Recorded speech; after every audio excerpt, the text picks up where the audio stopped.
Welcome to the back of my boat. Hope you didn't go get seasick. There's no level right now. We're at the mercy of the waves, the boat wake, and whoever comes by. So here it goes. So you might think to yourself, so Laura, what does the back of the boat have to do with interior design? And here, let me explain why we're here.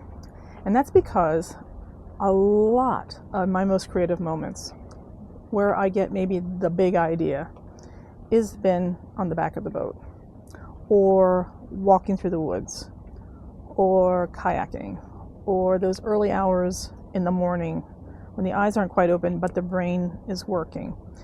And what we do, those of us who have been given a God-given ability to think in 3D, we often find ourselves orbiting our clients' projects. And this ability, though, to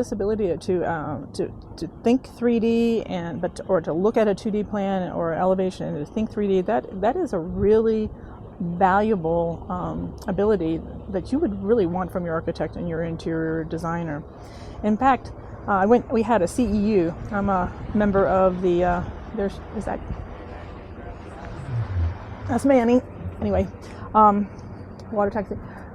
About 20 years ago, roughly, but it's been a long time. So I'm a member of the American Society of Interior Design, Ohio North, and we have to keep up our CEUs to keep up our membership.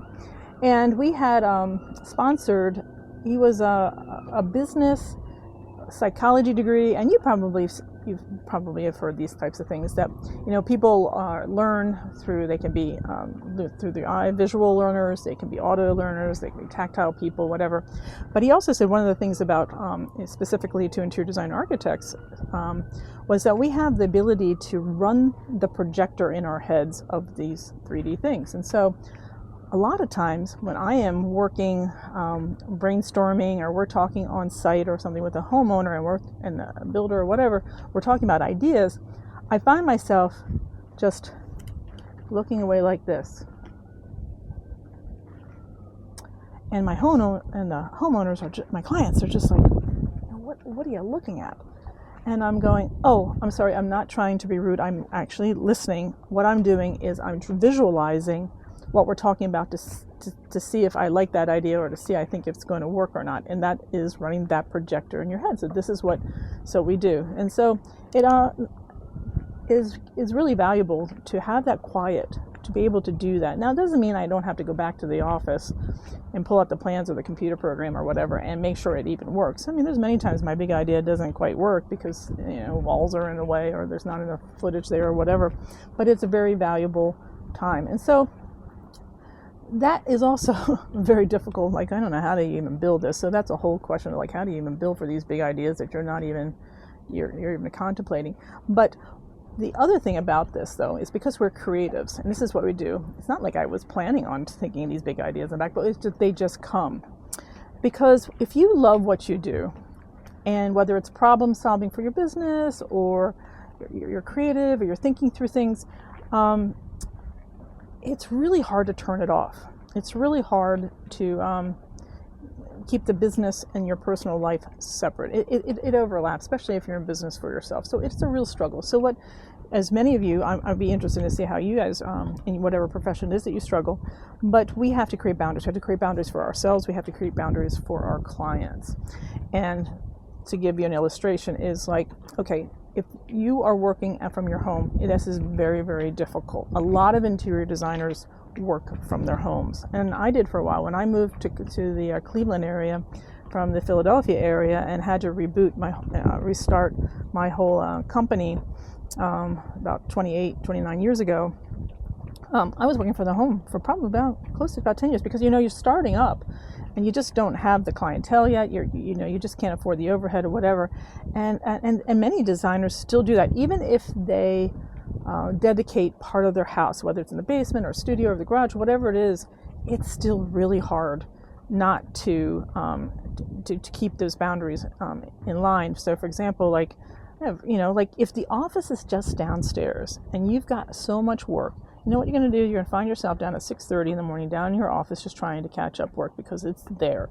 The UPS comes in and the fabric samples, maybe the fabric rolls, they haven't been put away and they're sitting in your foyer. Like, it's just very difficult. And I know when we were going through you didn't know what period in the early 20s that this was a real big deal because so many people were working from home. And so I'm really grateful that I actually have an office that I have to go to. And there is really hardly anything at home that reminds me of work unless I bring home a laptop or something that I know that I have to work that evening from home. And so those boundaries are really difficult on our own side of things to create and maintain. But also we have to create boundaries for our clients.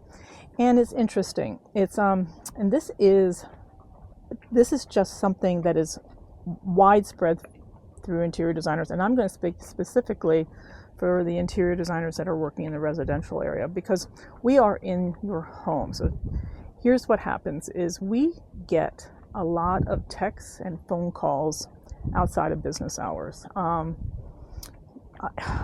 mean, I've been texted at a memorial service on a Saturday afternoon, a phone call about furniture on a Friday night at campfire. Like, I'm unmuted, do you know what I'm saying? But it's still, the alerts are still coming up. I am on a group text with some good friends of mine that are also colleagues.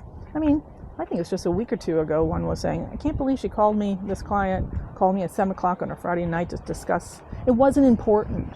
I mean, important to them is, but it was a decorating thing or a design thing. You know, this isn't, you know, you're running a fever and your tooth is infected and you have to call your dentist. And here's the point, is even if you had your dentist's cell phone number or your accountant's cell phone number or your lawyer's cell phone number, would you ever consider calling them outside of hours?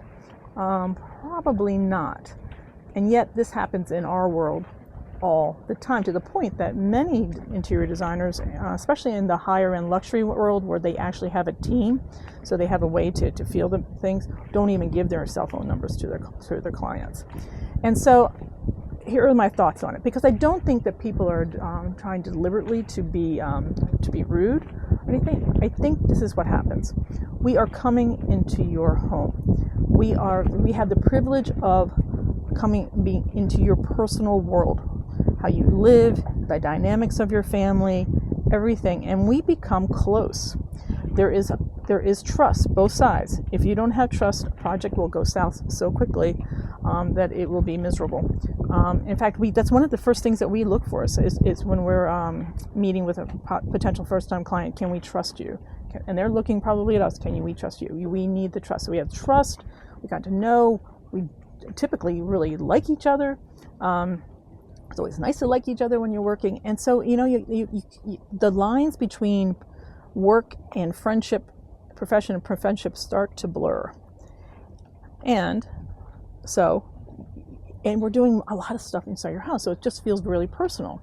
So their lines are getting blurred. And I think number two is, you know, when we're working on your home, when we're doing our work for your home, it is during business hours. This is probably the same business hours that your clients have. And so what's happening is now you're coming home in the evening or on the weekends, and this is the time where you and your spouse or your significant other or whatever are now looking around and making those decisions. And then you're thinking, oh, and you want to discuss it, you want to do it, and you found something you really like, you were out shopping together on Saturday, you're like, and these are things like you're really excited and you want to engage. We get that. But email is your friend. It's our friend. Because the text, the telephone, that comes right into our world. Like, I've been on this boat with clients on a weekend, and all of a sudden it brings us right back into the world. So email is the way to go. Would there be exceptions? There could be exceptions for sure. I mean, there may be emergencies. Usually interior design emergencies are not like threatening, but there are ones that it would really be helpful and help the stress level if something could be talked to, whether something was leaking and a general contractor had to be called or whatever. Or let's say you guys are on at an art gallery on a Saturday afternoon and an art event, and you found the perfect painting for the great room, but you kind of need to make the decision because it's a one of a kind and you just don't want to lose it, and you're thinking to yourself, I know it's a Saturday, but I wonder if we could they want to run it by you, and we wanted you to run by like this. To me, that would be okay. That would be fine, because I still got a text from that kind of client And I'm like, they never text me on a weekend. That must be important. I don't know. I see the text that if I was available, I would probably look at what they were looking at and say, yeah, that looks great. Go buy it, you know.